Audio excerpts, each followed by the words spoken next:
ऐश्वर्या प्रधान ने बीजेपी अध्यक्ष सीपी जोशी से बातचीत की। क्या कुछ उन्होंने कहा, ये आपको सुना रहे हैं, जरा सुनिए।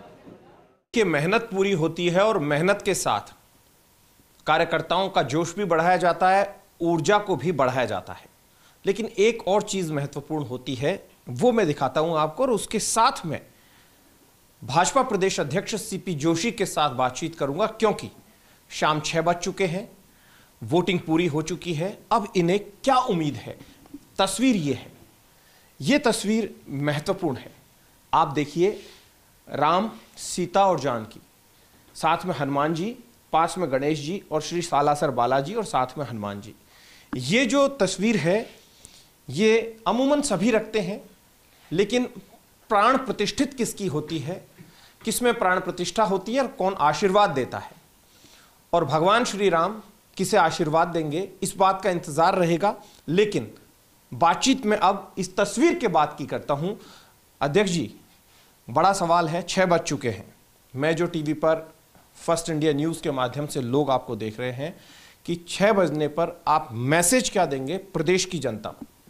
सबसे पहले तो मैं प्रदेश की जनता जनार्दन का आभार प्रकट करता हूं। बहुत शांतिपूर्ण मतदान हुआ और अच्छा मतदान हुआ, और इस प्रदेश के हित में सभी मतदाताओं ने बढ़ चढ़कर जोश और उत्साह के साथ मतदान किया। इसलिए मेरे सभी देवतुल्य मतदाताओं को मैं अपनी ओर से बहुत आभार प्रकट करता हूं, धन्यवाद अर्पित करता हूं। और जिस प्रकार का रुझान, जिस प्रकार का स्नेह, सहयोग और आशीर्वाद जनता ने दिया है भारतीय जनता पार्टी को, वो अभूतपूर्व है। उससे स्पष्ट लग रहा है कि जनता चल पड़ी है भाजपा और मोदी जी के साथ राजस्थान को विकसित और समृद्धशाली प्रदेश बनाने के लिए, राजस्थान को खुशहाल बनाने के लिए, नारी शक्ति की सुरक्षा के लिए राजस्थान की जनता चल पड़ी है। और जिस प्रकार से कांग्रेस के पोलिंग बूथों पर सन्नाटा था, जिस प्रकार के कांग्रेस के नेताओं को विरोध झेलना पड़ा, उससे स्पष्ट है कि 5 सालों में जो उनका रिपोर्ट कार्ड है वो कैसा रहा होगा। सुपर डुपर स्टार प्रचारक प्रधानमंत्री नरेंद्र मोदी रहे। निश्चित रूप से वो देश और दुनिया के लोकप्रिय नेता है, जहाँ करोड़ों लोगों के दिलों में बसते हैं, उनके हृदय सम्राट हैं। और वो ऐसा ही नहीं होता, वो होता है देश को अपना परिवार मानने वाले के लिए, वो होता है त्याग और तपस्या के कारण, वो होता है इस देश को अपना परिवार मानने वाले के लिए, वो होता है 24 में से 18 घंटे सिर्फ और सिर्फ राष्ट्र के लिए काम करने वाले। बहुत सारे लोगों ने एक चीज़ बोली, जब हम 6 बजे तक लगातार फर्स्ट इंडिया न्यूज़ लोगों से बातचीत कर रहा था, कि बहुत सारे लोग बोले राष्ट्रवाद के नाम पर वोट दे रहे हैं। तो राष्ट्रवादी तो पूरे देश के सभी लोग हैं, राष्ट्रवाद का मायना क्या है? देखिए, कहीं कहीं भारत माता की जय, वंदे मातरम का जय घोष, आप देखिए राहुल गांधी जी कैसे बोलते, क्या होता है भारत माता, क्या होता है जय, और इन्हीं के लोग कहते हैं कि भारत माता इंदिरा गांधी भारत माता की जय बोलती थी, एक वीडियो है। माता का जय घोष करना ये अनुशासनहीनता कहलाता है। तो जिस माँ भारती के लिए, उसकी आज़ादी के लिए, उसके परम वैभव, उसके वैभव के लिए देश के हजारों लाखों लोगों ने अपनी कुर्बानियाँ दे दी, उसके लिए आप इस प्रकार के बात करते हो। और आखिर क्यों बीजेपी के कार्यक्रमों में ही भारत माता के जय घोष और वंदे मातरम के जय घोष होते हैं, और कांग्रेस की बैठकों में सिर्फ व्यक्तिवादी नारे लगते हैं? ये अंतर देश की जनता और प्रदेश की जनता साफ रूप से देखती है। बहुत सारे लोग ऐसे हैं जिन्हें हॉट सीटों का इंतजार है। राजेंद्र राठौड़, वसुंधरा राजे, सतीश पूनिया जयपुर के बिल्कुल पास में, भजनलाल शर्मा की भी सीट हॉट सीट बन गई थी, क्योंकि उनको लेकर कई चर्चाओं का दौर चला।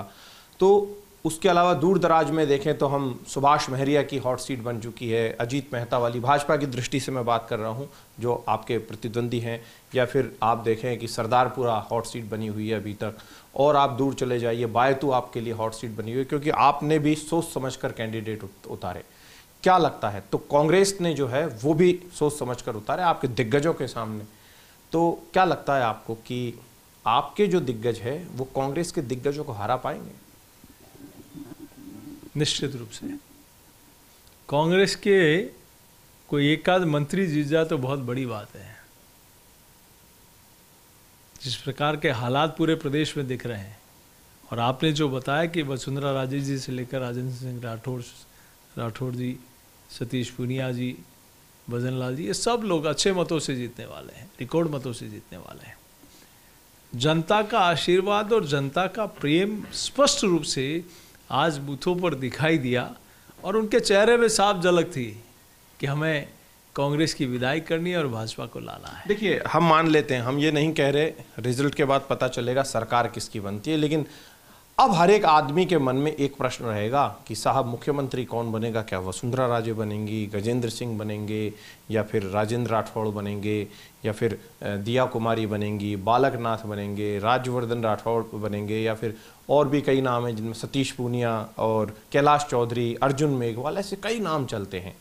तो ये सवाल आम जनता पूछना चाहती है, हर आदमी यही सवाल पूछता है। पहले तो पूछता है भाई सरकार किसकी बन रही है? मान लीजिए सरकार आपकी बन गई तो क्या रहेगा?